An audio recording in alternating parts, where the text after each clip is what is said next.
boa tarde ou quase boa noite aos caros ouvintos, às caras ouvintas. Está no ar mais um programa Criador de Mundos, o seu programa aqui da Rádio Geek sobre literatura, sobre ficção em geral, mas mais especificamente sobre literatura. Hoje eu estou aqui sozinho, não estou na companhia da Amanda. Hoje é feriado em São Paulo, dia 2 de novembro, Dia de los Muertos, de los Muertos não, esse é o do México, mas Dia de Todos os Santos, logo depois do Dia das Bruxas. E hoje eu tenho aqui uma convidada especialíssima, que tem um pouco de bruxa, mas que tem muito de encantadora, é uma escritora, enfim, já com muita coisa publicada. Vamos bater um papo, é a primeira vez que eu vou receber alguém aqui para bater um papo sobre literatura infantil, infanto-juvenil, jovens adultos, que é a Flávia Muniz. Muito bem-vinda, Flávia, muito obrigado por aceitar o nosso convite nesse feriado, sair de casa e aparecer aqui para falar com a gente. Seja bem-vinda. Obrigada a todos e espero que a gente bata um papo bem legal. Gente, pra quem tá assistindo pelo YouTube aí, estiver assistindo a gente, já dá pra ter uma ideia. A Flávia trouxe aqui alguns livros que ela fez uma seleção mais especificamente de terror e horror. Então nós temos aqui 1, 2, 3, 4, 5, 6, 7, 8, 9, 12. Tem 12, tem mais alguns aqui. Só pra vocês terem uma ideia da Flávia, que assim, já publicou mais de 70 livros, é isso, Flávia? Sim, mais de 70. Mais de 70 livros, escreve aí para o público infantil, juvenil, para jovens adultos, escreve para adultos também. A gente se conheceu já há algum tempo no Junta Geek, aliás, a gente cobriu o Junta Geek aqui para vocês pela Rádio Geek, foi um evento muito bacana. Mas tem um trabalho de dedicação, uma vida mesmo de dedicação à criação literária e à criação da fantasia. É verdade. Isso eu faço questão de... Porque a minha formação de educadora me levou para o trabalho com as crianças. Então, trabalhar com criança, você não sossega, a sua fantasia não sossega. Ela está colocada em prática todos os dias. Para você ensinar, para você receber, para você brincar, para motivar. A fantasia é a palavra mágica. E eu acho que a gente, para conseguir cultivando conseguir seguindo a cultivar essa fantasia ao longo da vida, né? É um trabalho... de não deixar morrer, né? De não deixar morrer, requer muito essa persistência. Você estava falando sobre isso um pouquinho antes, quer dizer, como é que... quantos anos aí de publicação já? O primeiro é de 1984. 84, aqui, são né? mais de 30, né? Mais de 30 anos. Fantasma Só Faz Bu. Fantasma Só Faz Bu, que tá ainda que tá sendo impresso, ele tem um índice de releitura muito bom, tá há mais de 30 anos no mercado, né? E ele marcou assim um começo que eu, claro, não posso deixar de falar do medo. Então, como a gente trabalha isso também em sala de aula, de várias maneiras, faz parte da educação emocional da criança falar do medo. Eu comecei falando sobre uma história de medo, de situações que a criança pudesse viver num parque de diversões, por exemplo, né? Aí eu escolhi uma turminha do barulho aí e conto em primeira pessoa, fazendo parte da aventura. Fazendo parte da história. Então foi a minha estreia e marcou a minha estreia com o medo também. E eu acho que esse caminho, essa porta de entrada para ficção ou para o universo da fantasia, como sendo do medo, né? Ou desse nosso envolvimento, dessa nossa especulação sobre sobrenatural e tal, e as lendas e mitos, isso pra mim, eu sou fanático por isso, eu trabalho assim, na verdade eu pesquiso e escrevo literatura de horror, literatura de terror, eu acho que a gente tem muita coisa em comum nesse sentido, né? Porque o medo desperta ali a gente para as possibilidades que teoricamente a realidade das quais a realidade não dá conta. E quando a gente trabalha isso na literatura, trabalha esse estímulo à imaginação, e isso acontece, né? Acho que você deve ter esse retorno das crianças. Sim. Isso é mágico, né? É muito mágico. Assim, eu lido com o medo como ser humano, né? Que fui uma menina medrosa, muito fantasiosa, né? E isso naturalmente a gente passa para as histórias. Lido de modo profissional, que é ajudando as crianças a vencerem os medos, né? Mas aceitando os medos das crianças e falando sobre eles. E depois profissionalmente como escritora, procurando a melhor maneira de fazer o outro sentir medo. isso que eu acho. A gente tem muito a trocar ideia, porque nós escrevendo literatura de terror, literatura de horror, nós somos um laboratório nós somos nossos primeiros leitores. Então, como é que é? Putz, isso aqui me amedronta, isso aqui me aterroriza, então é bom. Acho que isso vale a pena. Isso, a gente já tem um valor ali, né? Filtro. Explorar, é bem isso. E eu tenho, assim, algumas... bom, eu fui uma criança que tinha medo do escuro, né? Eu fui uma criança que, por exemplo, tinha medo de pessoas desconhecidas, assim, fisionomias, assim. As pessoas, às vezes, assustam a gente com o seu modo de ser, né? Sim. E eu me lembro que eu ia pra escola de ônibus e eu ficava sentadinha e ficava olhando a cara das pessoas, assim, observando se a pessoa tinha uma fisionomia triste, se ela tinha uma fisionomia ameaçadora. Eu procurava criar... Isso bem pequenininha. Bem pequenininha, com 8 anos, 9 anos. Você já projetava uma história para aquela pessoa. Já ficava projetando. É um trabalho literário. Criando mesmo, né? Criando uma ideia. Até hoje em dia, quando meu filho tá com 17 anos, eu começo a falar com ele e fala: mãe, para com essa história.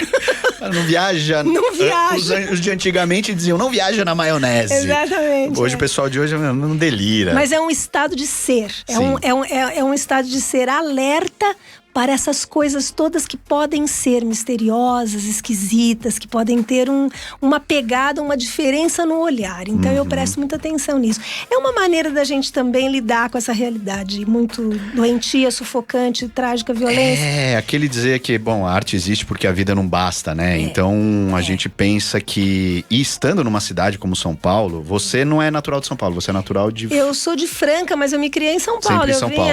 Vim de Fralda e Mamadeira pra cá e fiquei então é uma aqui, paulistana da gema cinza mesmo. Sim. Mas é uma forma de você tolerar, eu acho. Mas até pelo outro lado, quando a gente começa a especular sobre essa vida tem tanta coisa acontecendo e basta você desautomatizar, né? Às vezes é bom a gente sair um pouquinho de WhatsApp e tal, não sei o que, olhar pro lado. Sim. E é tanta coisa acontecendo ao mesmo tempo que...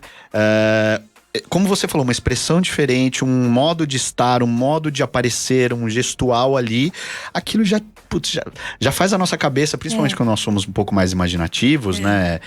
Que aí acho que é da natureza mesmo. Mas já torna encantadora essa nossa vida. Sim, já não é a vida normal, a vida, né? O cotidiano já se torna um cotidiano mágico. É como se você se dividisse, você fosse uma pessoa para lidar com as coisas do mundo e reais. De ordem prática. Isso, de ordem prática. E aí você fosse um outro que habitasse você mesmo, né? Um outro que prestasse atenção em todas as outras... Sim. Em todos os outros mistérios, né? Essa anteninha ligada. Então, você, pelo que você tá me falando, você já era escritora bem antes de ser escritora. Pois é, eu acho que eu gostava de criar, né? Eu gostava de inventar, e eu faço isso mesmo, eu fico elaborando. E a coisa mais bárbara, assim, que eu admiro o outro também, eu admiro todas as artes, e especificamente o cinema e a literatura, e eu fico, assim, fascinada quando a gente vê realmente uma ideia muito original sendo editada, né? Um livro, um lançamento... E você fica, ou no cinema, você passa assim, puxa vida, por que eu não tive essa visão? Por que eu não lembrei disso daqui? Porque isso daqui pode ser explorado. Então, o que faz essa riqueza de imaginação, é tantas pessoas que fazem arte com a literatura na área do terror, na área da literatura fantástica. E o cinema também, porque eu fui uma garota que ficava escondida para assistir Além da Imaginação. Aqueles episódios tradicionalíssimos, né? Eu lembro de vários que eu ficava de noite acordada, imaginando se aquele monstro existia. Tinha um monstro que jogava sementes de flores para tudo. Olha, gente, é muito legal. Isso é uma delícia. Tanto que... Como é que a gente vive sem isso hoje? Não tem como, vive, né? Eu não acho... E assim, eu acho que o mais interessante desse nosso envolvimento é a especulação. É aquilo que a história mostra pra gente, a história conta, mas tem alguma coisa ali que nós especulamos, né? Então, e aí, nesse sentido, a literatura é fundamental. Até talvez mais do que o cinema de horror, de terror e tal, porque o cinema necessariamente mostra. Né? Ele mostra, ele dá um perfil, dá um rosto pra personagem. Isso. Tem que dar ali um perfil, um rosto pro monstro e tal. Na literatura, a gente tem outros recursos ali pra trabalhar esse estímulo à imaginação. Isso, E é isso que se torna, com o trabalho profissional, se torna uma meta a ser alcançada, porque o texto de terror, na minha opinião, ele é um texto que ele necessita de muito empenho para ser construído. Porque, como eu sou uma leitora de terror, então quer dizer, eu desacredito se uma palavra estiver errada, uma imagem estiver mal construída, se um personagem falar uma coisa que não combina com ele, ou que mostra que tiver inverossímil, inconsistente. Então, a técnica é algo que se impõe. Não adianta você só ser sensível e gostar. E gostar também de consumir. É trabalho rigorosíssimo. É técnica, é trabalho. Por isso que eu sou fã de cursos, porque assim, não é porque você escreve que você sabe tudo, não é verdade? Você sempre precisa do outro para melhorar a sua visão, porque o outro tem experiências diferentes, leu livros diferentes, fez coisas diferentes. Então, assim, eu sou fascinada por gente que ensina também, né? Então, vamos aprender, né? Não tem essa coisa de, eu não preciso aprender mais nada porque eu sou bárbara, já ganhei não sei quantos prêmios. Eu não sou desse jeito, porque eu penso que a escrita é algo muito de movimento, ela cresce, ela melhora com o tempo, com a sua dedicação e com a teoria que você aprende, né? Sem dúvida. Então é muito importante essa visão. Gente, e a Flávia, assim, ela tá falando de prêmios e tal, mas que é uma autora que já foi galardeada, indicações a Jabuti, prêmio APCA, enfim, ela tá falando de uma posição que eu acho uma postura que deve ser celebrada hoje em dia, sabe? Uma postura de alguém que, assim, escreve pra caramba, tem um reconhecimento de público inegável, vários livros aqui que foram editados há muito tempo, continuam em circulação, em novas edições, tem o reconhecimento da crítica e tem essa postura de olhar para aprender, né? De saber que não está, estou uma autora acabada. Ou acabada no sentido no sentido de não tá tenho pronta, mais não nada tem mais pronta. nada a Não, aprender, eu acho que isso a gente tem que... Eu faço o meu comentário aqui de celebrar mesmo, enfim... enfatizar que é importante esse tipo de postura, porque a gente vê muitas vezes postura ali, o pessoal que tem não só um rei, mas uma nobreza inteira na barriga ali, sabe? É então antipático e não é real, isso é algo que não combina com a vida, né? A vida você não tá pronto para nada, claro né? Que não, imagina. As coisas acontecem e você é sempre um aprendiz diante das coisas que acontecem. Então, ruins ou boas, a gente tem que tirar o aprendizado delas e eu acho que é porque o ato de publicar um livro, eu entendo isso nos primeiros autores, assim, eu passei um pouco por isso, assim, a primeira vez que eu publiquei um livro, eu fiquei muito cheio de mim, sabe? Eu fiquei, nossa, assim, me inflei e tal. Hoje eu penso, eu quase não consigo chegar perto do meu primeiro livro, assim, tão afetada era a escrita. Não, sabe, mas é uma coisa de você, aquele momento era importante passar por aquilo, mas... assim, olhe, assim, a literatura é praticada desde que o mundo é mundo, a tragédia grega, então assim, sabe, muito antes disso, é bom a gente se colocar no nosso lugar e falar, legal, tenho aqui algum talento, mas deixa eu ver qual talento o outro pode me ajudar a ter também. E mesmo porque a gente não tem tanto tempo assim, uma formação tão fantástica a ponto de você conhecer tudo. O meu pai, cada vez que eu venho, meu pai é uma âncora no real, né? Ele sempre me chama a verdade, meu pai né? É bárbaro assim, né? Porque a gente fica viajando muito, então quando eu fico muito feliz, assim, com uma coisa, que isso, que aquilo, ele me chama, teve uma vez em especial, ele me chama e fala assim, vamos ali no sebo, vamos ali naquela livraria, olha um pouquinho para tantos livros, assim, olha quanta gente escreveu tanta coisa, olha só. Como tem tanta gente publicando coisas bonitas e você tá junto, né? Tá nessa, você não é a única, né? Exato. Você menos vezes, olha, tá vendo ao lado de quem você tá? E às vezes, não, mas é fundamental isso, assim. Acho que falta, ainda mais no momento em que a gente tem tantas formas de um autor se expor midiaticamente, assim, formas, redes sociais e tal ali, e às vezes o cara vai, e aí se perde um pouquinho no processo. Mas enfim, eu acredito que os bons ficam, assim, o bom trabalho fica. Tempo, né? O tempo faz a gente ficar, a persistência, né? Tem que persistir, né? Porque você tem um trabalho de edição também, né? Eu tenho. Eu fui... A minha trajetória profissional foi muito singular, porque eu fui para a escola. Eu já nasci para trabalhar com criança, eu não ficava brincando de casinha, eu ficava brincando de dar aula para as bonecas, para os ursinhos. Então, assim, era essa a minha parada. E quando eu fui para a escola, eu me senti muito bem. Eu senti que eu encontrei o meu lugar no mundo, trabalhando com gente, na formação de crianças. E principalmente porque criança é uma lucidez e é uma coisa assim de você brincar o tempo todo na fantasia. Então, assim, é o meu métier, entendeu? É o meu território, eu me sinto muito bem ali. Então, criança só fez bem, e esse trabalho só fez bem. Então, eu não ficava cansada, apesar de ganhar pouco, né? A gente não fica cansada, a gente faz a festa, porque toda vez a criança vem trazer algum ponto de vista, um detalhe da vida e uma coisa legal. E eu aproveitei muito isso nos meus livros, né? Então, fazendo coisas para criança, eu fui apresentar um conto depois do primeiro livro. Eu queria estar em outras mídias. E naquela época existia a revista Alegria, que veio na sequência da Recreio. Estava começando a revista Alegria. Tá. E eu escrevi para a revista Alegria e fui lá. Eu sempre fui de meter a cara. Eu nunca fui, não vou esperar ser convidada. Que nada, minha amiga. Por favor, levanta e vai. Levanta e vai. O mundo é dos que vão, né? Dos que persistem, que a sorte cega a coragem, né? Mais ou menos assim. Exato. Aí fui lá na Abril, entreguei o meu conto e, para minha surpresa, o conto foi aceito.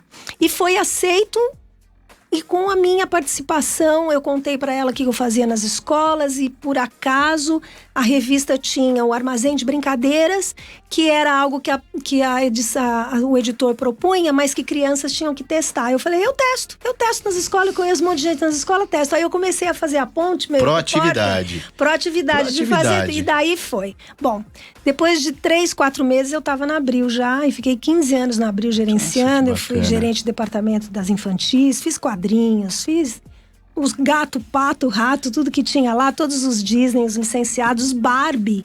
Nossa, eu editei muita coisa, fiquei muito tempo fazendo muita coisa legal. Conheci muita gente especial, os ilustradores, os autores, os roteiristas de quadrinhos. Então hoje a gente reencontra nessas feiras. Sim, até no Junta Geek, eu lembro. Nós nos reencontramos, assim, então é sempre boas lembranças e gente criativa. Eu gosto de trabalhar com gente criativa, né? Contamina bem, né? Assim, contagia bem. Faz muito bem. São ideias que circulam com um trânsito muito mais livre ali. E eu acho legal isso, Flávia, porque você está falando, então, do ponto de vista de uma pedagoga, né? Quer dizer, de ensinar, enfim, de alguém que escreve, quer dizer, escreve para crianças, para jovens, escreve para si mesma, digamos assim. Também. Para se divertir, para divertir. E edita, né? Então, você estava em todos esses pontos, assim, você tem um ponto de vista muito privilegiado para falar. Por conta, assim, do trabalho de edição e de ter participado de 3 editoras grandes, né? Eu fui para Abril, depois eu fui para Moderna, depois fui para FTD, que são editoras que têm penetrações diferentes no mercado, livro didático, quadrinhos, entretenimento, revista, e outras mais comportadas, vamos dizer assim, com literatura e didático. Então, assim, eu aprendi a fazer um pouco de tudo e tem as preferências, né? O meu forte é entretenimento, para didática e literatura. Eu gosto muito. Eu me meti no didático para aprender, né? Para aprender a editar, aprender quais são os cuidados. E até por conta de eu inventar alguma coisa daqui a pouco. Mas enfim, a gente sempre aprende um pouquinho. Mas nesse trabalho de edição, o importante é a gente aprender assim os cuidados que a gente tem, né? Quer dizer, a responsabilidade do editor com relação ao tema, com relação à profundidade, ao desenvolvimento.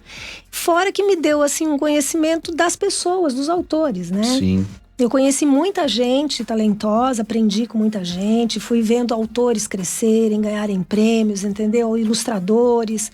A própria, na revista Quack, que nós fizemos na Abril, o Marcelo Milani, que era um roteirista jovem na época, ele ganhou o Prêmio Abril de Jornalismo com uma história que a gente...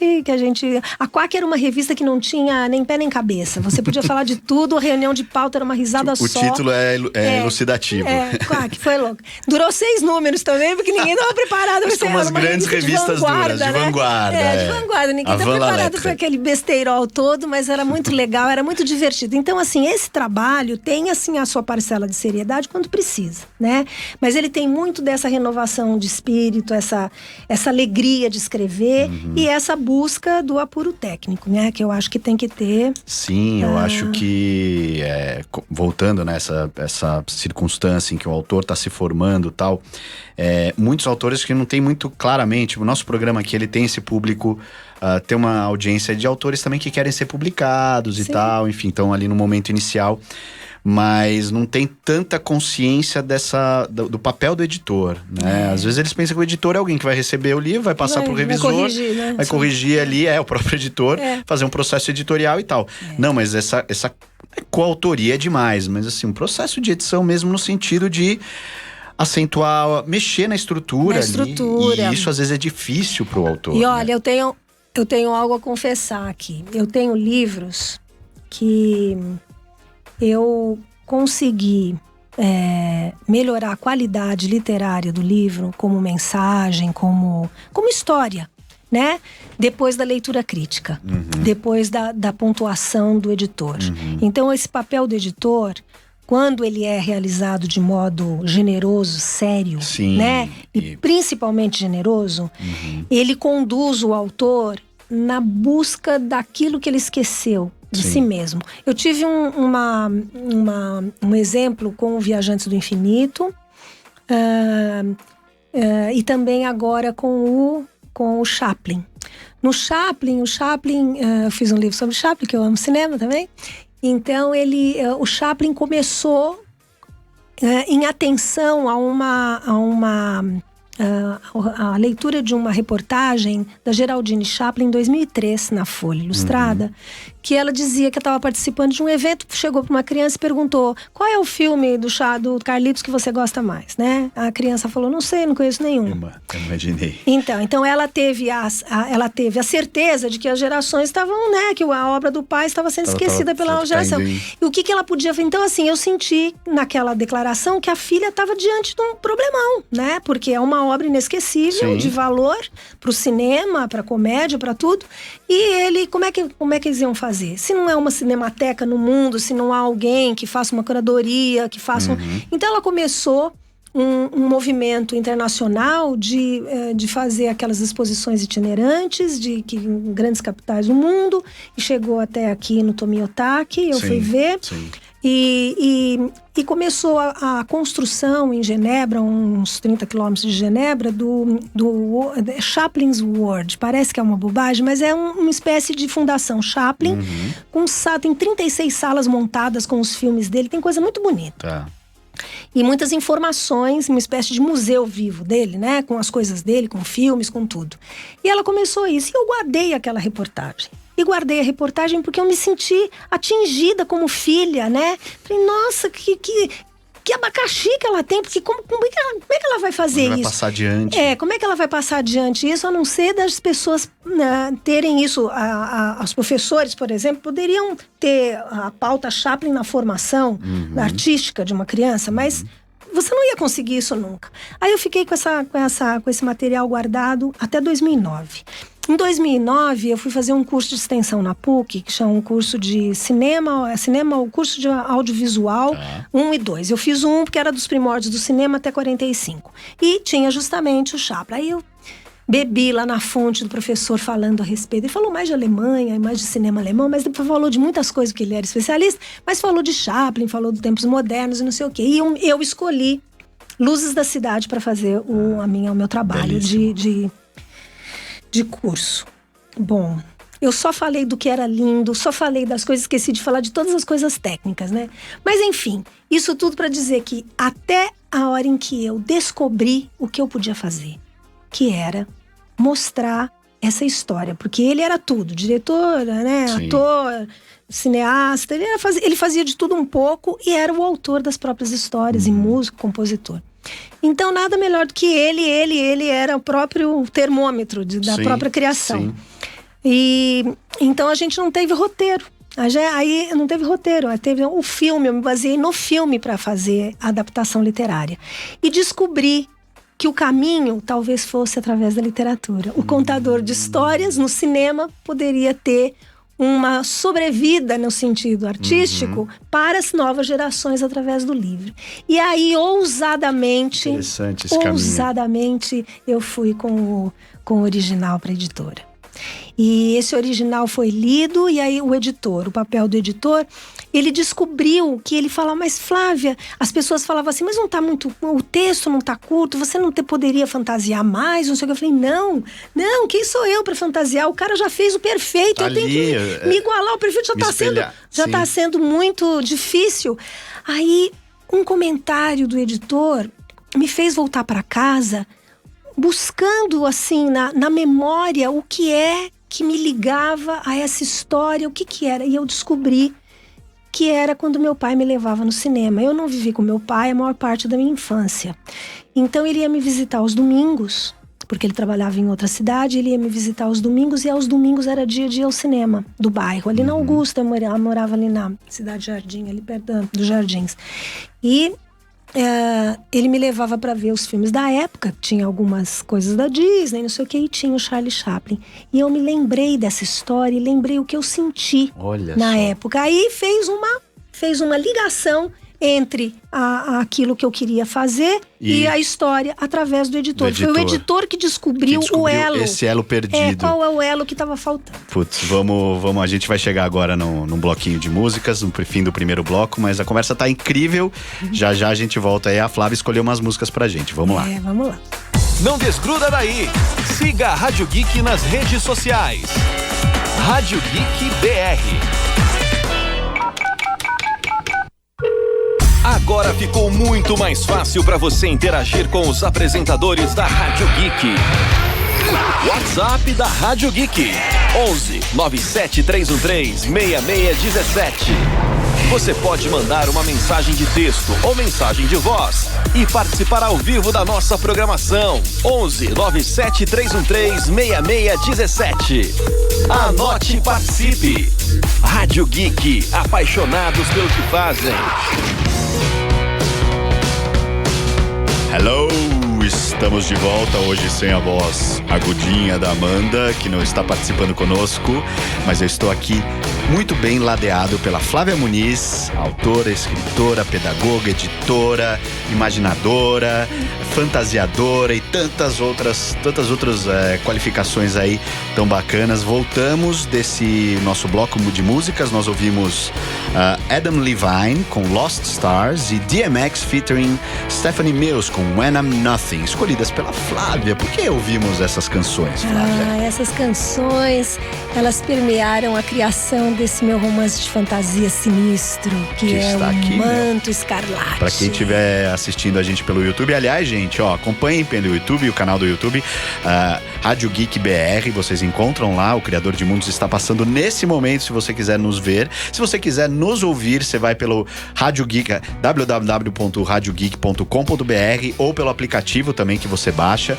Enfim, estou aqui segurando para quem está assistindo o Manto Escarlate, que é, na verdade, assim, Flávia, nos últimos 2 meses, não, um pouco mais, você publicou 2 livros, né? Isso. Mas esse aqui é uma fantasia. Esse daqui é o meu queridinho da vez. Belíssima edição, editora SESI, da SESI Editora. Ficou linda, a capa linda, o projeto gráfico maravilhoso e muita paciência, né? Porque ele é um romance de fôlego, tem 519 páginas. 519 páginas. 519 páginas. E essas músicas aí, elas foram escolhidas assim para cada par, porque existe, é claro, romance em função, né? Não é só história de amorzinho, é de terror, né? Tem uma primeira parte mais histórica, a segunda parte o bicho pega, bem assim. E ele tem, então, essa Lost Stars, ela foi escolhida para ser a música tema do Marcel e da Rovena, que é um primeiro par amoroso. Lindíssima a música, né, na gente? Parte Vocês ouviram, né? Aí já conseguiram, acho que até imaginar um pouquinho o que acontece com eles. Ou, sei lá, a intensidade do sentimento, mas vocês vão saber lendo. E a outra que foi o E a outra, DMX, ele conta, é mais no finalzinho do livro, e conta aí o destino do transmorfo, né? Desse cara que ele vai se transformar durante a história, e ele tem uma decisão aí de partir para o mundo, né? Então é a hora em que o momento em que ele tá se despedindo, e se encaminha. Muito então legal. São 2 momentos bonitos do livro, né? A gente já falou aqui bastante sobre... Terminou o primeiro bloco falando sobre o papel do editor, né? A história linda que a Flávia contou pra gente sobre o Chaplin, né? Que foi depois do Manto Escarlate, foi a sua última publicação. Isso, foi o Chaplin. Assim, de o editor encontrar no trabalho do autor aquilo que ele poderia ter dito e não disse, né? Isso, uma exato. versão mais completa daquele trabalho ali, né? Que acho que você comentou. O editor, ele tem, assim, eu tive boas experiências. Eu tive experiências boas no Viajantes do Infinito e nesse do Chaplin, que o editor, ele soube olhar o do Chaplin é qual projeto, é a FTD Educação. Tá. Soube olhar pro original e pro projeto, na verdade, e perceber aquilo que tinha de grande no projeto. E aí, aquilo que eu pensei que tinha dito e que estava escondido ainda, que não estava expresso na história. Então, às vezes, os bons editores conseguem vislumbrar isso em você e puxam a pontinha e aí você faz o resto, né? Então, eu voltei com o original e dei uma mexida nisso e coloquei. Aí o livro ele engrandeceu, porque aí ele estava, né? Sim, ele Você pode contar a história como ela é. Exato, e eu acho que aí, claro, exige uma postura dos autores, né? Uma postura de aceitar. Isso. Porque às vezes você tá tão satisfeito com aquele trabalho, você considera esse trabalho totalmente acabado, totalmente realizado, vai o editor e fala, não, você pode dizer um pouco mais. E às vezes, né, nós autores, assumimos uma postura refratária a isso. Mas não, acreditando, claro, no papel de editor, e nós sentimos quando aquilo é verdade. Foi de fato, eu podia ter dito mais coisa. Exato. Aqui. A gente pode sim voltar com essa ideia às vezes a gente fica cansada, mas vai retrabalhar, você não leu com atenção, eu quis dizer isso. Porque tem isso também do trabalho de você extenuante, achar, né, que está pronto, né? Mas às vezes, veja só, para quem que a gente escreve o livro? Né? Para o outro, ótima né? pergunta. E o outro é o primeiro que vai ler e o primeiro que você vai ter em cada leitura se você foi eficaz, se você foi eficiente na montagem do seu texto e naquilo que você quis dizer, nos sentimentos que você quis passar. Então, são eles que a gente tem que ouvir. Sim. E o editor, como primeiro, ele ainda soma-se a essa sensibilidade que ele deve ter e estruturar, claro, né? Ele deve. A gente tá falando aqui de bons editores. Exato. Tô falando, tem outro caso também, mas outros casos, não vamos perder esse tempo. Não. Então ele deve justamente assim, e mais a visão comercial que tem, né? Às vezes eles dão dicas, às vezes eles pontuam. Então, assim, vai do autor ter essa nobreza, né? E saber e acreditar que às vezes é isso mesmo, que às vezes o texto tem que dormir um pouco e na hora que você relê, a minha dica é essa, se você ouvir um pé desse assim, não, pode voltar porque não tá tudo tão legal aqui. Se você guardar o livro e depois quando você for reler, você perceber realmente que estão pontos ali de furos, né? Você trabalha porque isso só vai fazer você crescer. Claro. Agora, se você gostar do seu original do jeito que ele era, que você não muda uma vírgula, não fecha, não abre nada, então tudo bem, aí é seu original. Você... Quem pariu o Mateus que o embale, né? Exatamente. vai fundo com ele. Às vezes também pode ser o caso, mas o nosso conselho é, acreditando num editor, ou tendo um editor um trabalho reconhecido, ouça. Ouça quando ele disser que é um trabalho bom, mas que pode ficar melhor, pode ficar mais completo. Porque ele é um parceiro, né? Exato, ele tá ali pra somar, sabe? Ele vai ganhar dinheiro com você, exato, o maior interesse dele é no seu trabalho. Exatamente. Ele não é um inimigo seu, não tá ali, tudo bem, que a gente fala muitas vezes de autores que estão começando e que mandam muitos originais ali e tal. Até queria saber um pouquinho de você, como é que foi esse processo, né, de quebrar a arrebentação inicial. Mas antes disso, passando do papel do editor, a gente estava falando um pouco aqui da figura fundamental, não institucionalizada ou institucionalizada, né, como um professor, como um pedagogo, como alguns cargos assim que a gente tem, que é de mediação para a criança, né, de como trazer a criança para dentro desse universo, porque simplesmente entregar o livro ali, claro, você tem casos de criança, ok, ela vai, mas como é que é, né, essa sua experiência, como é que você vê isso hoje em dia, né, enfim, qual é o papel desse mediador no estímulo à imaginação da criança ali, né? Então você pensa, né? Tem autores que dizem assim, que o primeiro contato com o livro é no colo da mãe, né? Que você deve, quando a criança ainda está começando a perceber as coisas, que o livro tem que fazer parte daquela...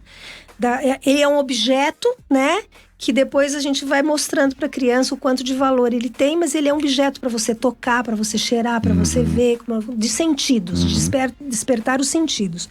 Então, quer dizer, do colo até para a leitura autônoma e depois para a apreciação das outras formas de arte, a criança sozinha, ela vai ter uma caminhada sozinha, praticamente vai ser menor do que a caminhada acompanhada, né? Quer dizer, como todo mundo quando começa a fazer, quando começa a despertar para as coisas. Então, a gente sempre tem que imaginar que a criança precisa de um alento ali, precisa de uma companhia, precisa de uma direção, para que ela vá formando em si mesma uma identidade artística, né? Os fundamentos da arte, né? Para qualquer uma delas, né? Então, por isso que a escola oportuniza o contato com a arte, com as tintas, com a modelagem, com a literatura, com todas as brincadeiras, com jogos, com as invenções, né? Porque tem agora escola que existem aqueles territórios de invenção, que te dá um monte de coisinhas, um monte de elementos estruturais, e você cria coisas, cria seus brinquedos, né? São a prática dos territórios de ensino. Então, assim, eu desconheço um mediador que recusa esse trabalho. Eu acho que os professores, às vezes, os professores de uma geração anterior, eles estão, assim, um pouco viciados naquela aula de sempre, né? A aula que você chega, você dá o que você sabe, você não troca, você não deixa a criança se expressar, ela tem dúvida, levanta a mão para ter dúvida. Gente, não é assim, né? A criança tem que ficar livre para explorar. E ela tem que ser colocada nas situações de arte para ela poder apreciar e ter, assim, descobrir, né? Olhar para a cor, ver o movimento, ver tudo. Tudo isso a gente faz através do mediador. Então, o mediador pode ser um irmão mais velho, pode ser uma babá que tome conta, um pai e uma mãe que sejam, né, generosos e responsáveis nesse nível. Professor, claro. No meu caso do Chaplin, por exemplo, e das artes de modo geral, foi meu pai. Porque meu pai e minha tia, na coisa da contação de causos, de medo, não sei o que, minha tia. Sempre teve uma tradição oral ali, de reunir, bem ter medo na gente. E o meu pai, leia, entendeu? Comprava as coisas pra mim, eu ganhei Admirável Mundo Novo dele quando eu tinha 13 anos de idade. Nossa Senhora. Meu filho outro dia tava lendo, olha quanto tempo depois, né? Então, quer dizer, isso daí só me fez, é claro, que eu já era aquela menina que prestava atenção em tudo, Você já tinha um caminhozinho andado. Já tinha um caminho, assim, de observação. Mas o outro faz muita diferença. Claro. E até hoje eu busco essa parceria, essa mediação. A gente não estava falando dos cursos, das coisas? Sim, então, sim. eu sou assim, quer dizer, eu acho que você tem que ter um espírito aberto para você aprender. Senão você passa e não aprende. Então é isso daí que eu aconselho. Que você seja um mediador responsável, que você mostre não só as dificuldades da vida para a criança, mas as belezas que a vida traz também, através das pessoas, as realizações, os talentos, né? Sim. Que é mais do que a vida do Charlie Chaplin, que foi aquilo que foi e o que ele se tornou, né? Ele foi um homem resiliente, uma criança resiliente, mas tem uma história maravilhosa. É magnífica, assim, um pouco que eu conheço. E é curioso, né? Quer dizer, o mediador, ele pode ser diversas... existem diversas figuras mediadoras na nossa vida. Sim, né? Você falou, eu pensei agora na minha mãe, que ela adorava dar susto na gente, meter medo na gente, em mim, na minha irmã, em amiguinhos que iam lá para uma casa de fazenda que a gente tinha. E isso foi a maior mediação que eu jamais tive, porque quando eu sentia medo, só que, claro, era o medo do sobrenatural. Era o medo do impossível, ou era alguma coisa. Quando eu sentia medo daquilo, dos sustos que ela dava, ela inventava ali uns estratagemas. Se eu tava sentindo medo, era a prova de que, putz, aquilo pode acontecer. Então a realidade não é só isso. Sabe? Era uma forma de... minha imaginação trabalhar de tal maneira que, caramba, pode ser verdade e tal, e aquilo me encantou desde muito cedo. Por isso que eu fui pra literatura de horror, fui pro cinema de horror e tal. Mas essa mediação que abre as portas desse imaginário, né? Abre as portas dessas possibilidades, desses territórios. E eu concordo plenamente com você com essa... É preciso se rever alguns modelos ali, né? De ensino da arte ou do contato da arte. Isso, do contato da arte, né? Então, assim, o professor de educação infantil, ele tá muito ligado nisso, porque a criança é uma energia pura ali para você trabalhar, mostrar. Você vai ter essa receptividade, né? Depois, no primeiro fundamental, a arte, ela vai... um currículo assim mais acadêmico, não sei o que, você perde tanto essa execução e essa participação, mas por outro lado, os alunos vão para teatro, já vão para uma exposição, já vão curtir um museu, uma coisa assim, já tem um contato mais aprofundado. Então, assim, nós temos essa responsabilidade, a educação, né? Como um todo, nós temos essa responsabilidade, mas pessoalmente nós também temos, né? Claro. Com o colega, com o outro, por exemplo, você sabe de um curso, você conta para mim, você lê um livro que vai me ajudar naquilo, você conta, ou seja, todos nós somos mediadores e aprendizes em algum momento da vida, né? Sem dúvida. E isso é muito importante. Agora, falando de criança, pelo amor de Deus. Então, Chaplin, por exemplo, eu consegui fiquei feliz porque a mensagem é exatamente essa, é a resiliência e talvez você buscar, assim, sempre atender um sonho, quer dizer, uma expectativa, e de que maneira, por mais tempo que ela demore, desde a leitura daquele jornal em 2003 até a realização em 2017, muita coisa, né? Muita coisa ficou para lá, eu dei minha atenção para outras, mas aquilo ficou sempre ali como uma meta. E você acreditar que no final as pessoas iam reconhecer e entender a intenção que você teve e participar dela e te dar força. Então eu tive aí uma equipe da editora FTD. Graças ao papel do editor, né? Como a gente tava que falando. me acolheu, que acolheu o sonho. A Ceciliane, por exemplo, ela viu na hora que eu estava contando, ela no olho dela, ela falou: Flávia, já entendi tudo. Ela embarcou. E depois foram as dificuldades normais, contrato, aparecer lá, mas eu fiquei muito feliz. Foram 7 herdeiros que aprovaram o projeto. 7 herdeiros? Ele tem 7 herdeiros, Caramba, passou por esse... O contrato foi internacional. Me lembrou agora, A Morte Tem 7 herdeiros. Da Estela Carr, que é outra linda, né? Foi. Muito legal. Nossa, então teve esse processo também. Teve esse processo, então quer dizer, não foi pouca... Você teve que ser chapliniana. Sim. Tive. Inclusive lá na página, na fanpage do Chaplin, eu convidei uns amigos ilustradores para chaplinear, né? Então eles desenharam o Chaplin, o Han...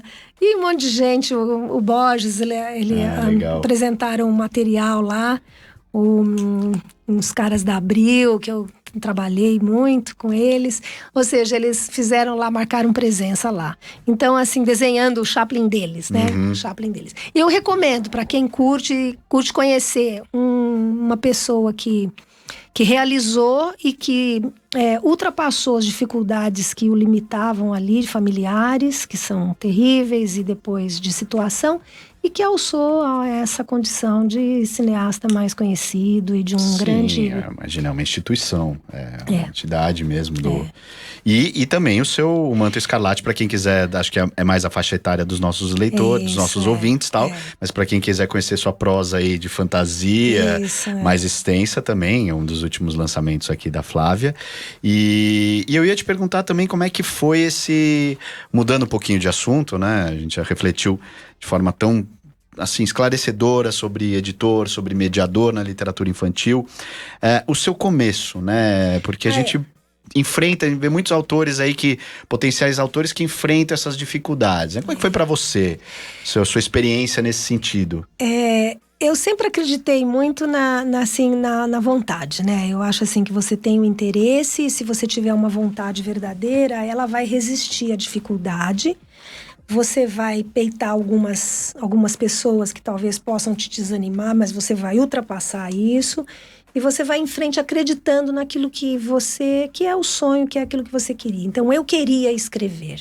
Eu me lembro de uma primeira Bienal do Livro em São Paulo, que eu entrei com um livrinho só, o meu livrinho na mão, assim, e pisei na Bienal e vi aquele mundo, né? Antes ela era aqui na Ibirapuera, né? Chamava-se até Bienal do Livro. Eu olhei para aquele bando de gente, aquele monte de artista, escritor e aquela coisa tudo. Eu falei, gente, eu tô no mar, né? Eu tô num oceano, um peixinho no oceano, né? Como é que eu vou, né? Conseguir sobreviver aqui nessa água, nas águas profundas, né? Porque eu não vou ser devorado por um tubarão. Exatamente. Então, assim, é uma disposição, é uma resiliência mesmo. E é um estudar, e é um se dedicar, é um conhecer, né?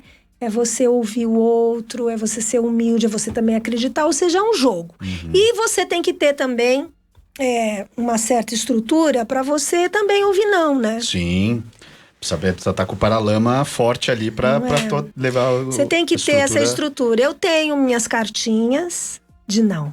Eu guardo minhas cartinhas de Nã. Eu sou uma virginiana. Virginiana, cara, Vamos você tá entrar aqui no perdido com horóscopo. uma virginiana, né? Porque ela vai catalogar tudo e guardar tudo pra nunca esquecer, né? Não esquece. Então, assim, às vezes quando eu fico, assim, muito entusiasmada, eu abro a minha pasta de cartinhas e leio o que o editor falou. E muitos eu respeito e muitos eu já não respeito mais, mas guardo a capa lá. Guardo a cartinha lá porque eu acho que faz parte da história. Sim. Porque às vezes eles também se enganam, né? Às vezes eles não conseguem puxar ou puxam um fiozinho errado que não tem nada a Sim. ver. Ou eles têm um preconceito com o tema, né? Que, porque... Então, assim, você tem que ser um pouco prático, assim. Você vai mostrar um livro de poesia para quem só publica terror. Vai levar ou um não. vice-versa, você vai levar um não. Então, levar um você belo leva o do seu não. produto em lugares que ele possa ser avaliado e aceito. Você não vai dar murro em ponta de faca, né? Então, assim... Eu tenho como eu falei pra você que eu fui lá pra Alegria, levei o conto, deu certo, depois fui convidada a prestar serviço e depois entrei e fiquei lá 15 anos criando, inventando. Então, assim, eu tive experiências mais, assim, positivas do que negativas, mas as negativas também Existem. rolaram, né? Vamos lá. Rolou, assim, por exemplo... Caiu o Tiranossauro Rex. Rolou, por exemplo, assim, convites de falar com um monte de gente sobre tema que eu não estava totalmente preparada. Aquele branco que rola, a falta de conteúdo, entendeu? Rola em determinados momentos que você está no começo, que você sabe do seu trabalho, mas você desconhece aqui tudo que está aqui. Então, assim, rola aquele pânico, entendeu? Então, assim, a necessidade de você estudar, a necessidade de você voltar, de você realmente aprender. Isso é muito verdade, né? E eu acho que, assim... bom, no seu caso é muito evidente, porque você tem isso desde a sua tenra, mais do começo da sua vida mesmo, muito, muito pequena. Você traz isso de se encantar. Opa, já. Se encantar, a gente já tá terminando aqui, acabei de ser informado. Mas enfim, persistir. Porque assim, a literatura vale a pena, a literatura é a vida, imaginar, fantasiar é a vida. Vou ter que encerrar mesmo, porque assim, o tempo voa, o tempo ruge, a conversa tá incrível. Mas eu agradeço a Flávia pela participação. Já tá convidada para voltar em breve aí, porque acho que tem muito assunto. Flávia Muniz com a gente hoje no programa Criador de Mundos desse dia 2 de novembro. Vão aproveitar o feriado. Muito obrigado por quem ouviu, por quem assistiu, para quem ouviu, para quem assistiu. Estejam com a gente na semana que vem. E é isso, você está na Rádio Geek, apaixonados pelo que fazem. Valeu. Obrigada. Esta é a Rádio Geek. Love was only true in fairy tales.